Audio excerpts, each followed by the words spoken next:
Kolaborasi pemerintah Kabupaten Minahasa Utara bersama Palang Merah Indonesia (PMI), puluhan kantong darah berhasil dikumpulkan dalam giat donor darah.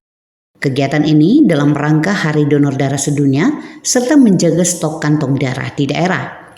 Kepala UTD PMI Minahasa Utara Dr. Harold Sepang menyebutkan, aksi ini sebagai bagian dari optimalisasi ketersediaan stok darah di daerah yang menjadikan kegiatan ini sebagai agenda rutin per 3 bulan. Hari Donor Darah Sedunia yang dirangkaikan sebenarnya tanggal 14 Juni 2026 ya, tahun ini, dan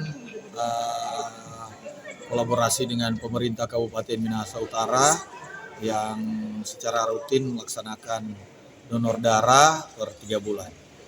Ya, stok darah itu sebenarnya setiap bulan itu ada fluktuasi, ada naik, ada turun. Tapi belakangan ini kebutuhan kantong darah itu sangat meningkat karena bertambahnya juga rumah sakit yang kerjasama, dan pastinya bertambah juga pasien-pasien yang ada di rumah sakit. Jadi memang kebutuhan darah yang kita targetkan 2% dari jumlah penduduk di kabupaten sesuai target dari WHO masih belum memadai.